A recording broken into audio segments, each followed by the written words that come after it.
semuanya, selamat datang kembali. Hari ini kita bakal menyelami dunia yang mungkin kedengarannya agak serem, tapi luar biasa keren. Dunia para pemburu yang paling gak kita duga di alam, yaitu tumbuhan.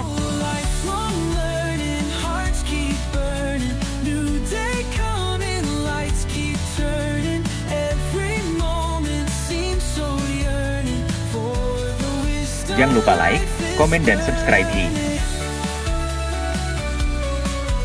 Coba deh kita bayangin bareng-bareng sejenak, gimana kalau ada tumbuhan yang bisa makan hewan? Kedengerannya kayak cerita di film horor kan? Tapi ini bukan fiksi loh, ini beneran nyata. Dan siapa tahu mungkin salah satunya ada di sekitar kita tanpa kita sadari. Yap, tumbuhan pemakan daging itu ada. Nah, di dunia sains, mereka ini punya nama keren, tumbuhan karnivora. Oke, yuk kita bedah lebih dalam lagi soal mereka. Jadi, apa sih sebenarnya tumbuhan karnivora itu? Gampangnya gini, mereka itu tanaman yang nggak cuma ngandelin fotosintesis buat hidup. Mereka ini udah berevolusi buat bisa nangkep dan mencerna hewan, biasanya sih serangga, buat dapat nutrisi ekstra. Anggap aja serangga itu suplemen buat mereka, biar tetap sehat di lingkungan yang sulit.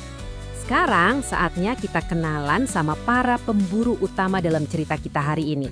Masing-masing dari mereka ini spesialis loh, dengan cara berburu yang super unik dan cerdas.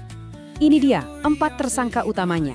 Ada Venus flytrap yang udah pasti kita semua tahu, lalu kantong semar atau Nepenthes yang misterius, si cantik yang mematikan Drosera, dan Utricularia, si pemburu bawah air yang super cepat.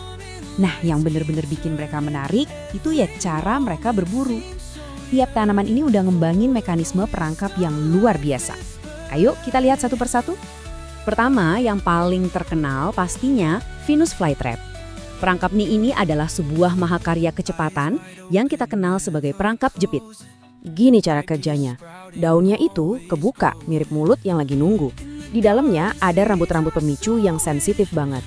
Pas ada serangga masuk dan nyentuh rambut-rambut ini, hap, daunnya langsung nutup dalam sekejap. Habis itu, ya udah, si mangsa bakal dicerna pelan-pelan di dalam penjara hijaunya. Selanjutnya, kita punya Nepenthes atau yang di sini lebih kita kenal sebagai kantong semar. Kalau tanaman ini strateginya lebih pasif tapi nggak kalah efektif. Namanya perangkap jebakan.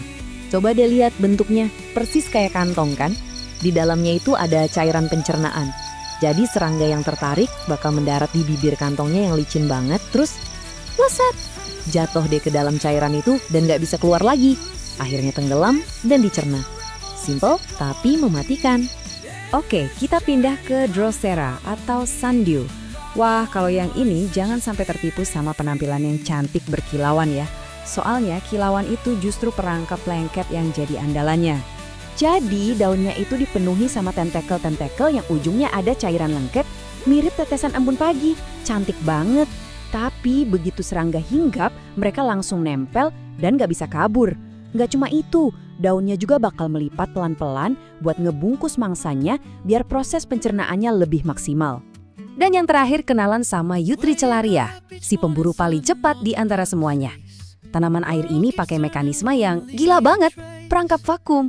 Tanaman ini punya kantung-kantung super kecil di bawah air.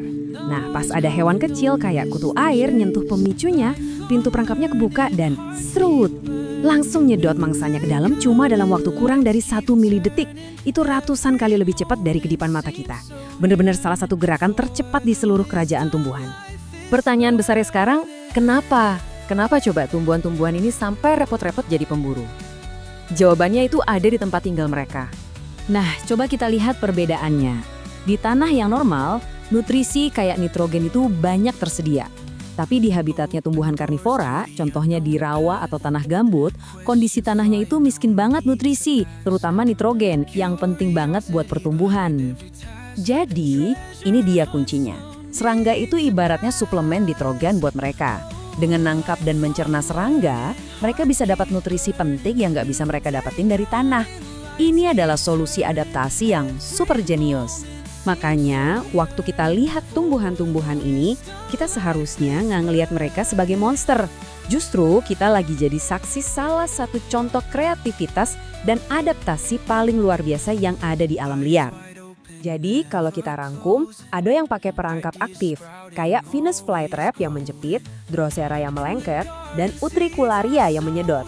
Terus ada juga yang perangkapnya pasif, kayak Nepenthes, yang cuma nunggu mangsanya jatuh. Masing-masing metode ini udah disesuaikan dengan sempurna buat lingkungan mereka. Keren banget kan? Pada akhirnya ini inti dari semuanya. Tumbuhan karnivora adalah bukti nyata bahwa alam itu akan selalu menemukan cara yang kreatif dan menakjubkan buat bertahan hidup. Nggak peduli seberapa sulit kondisinya.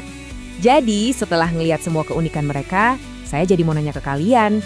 Menurut kalian, tumbuhan karnivora mana yang paling unik?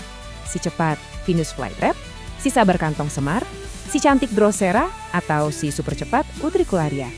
Coba deh dipikirin. Sampai jumpa di pembahasan kita berikutnya ya.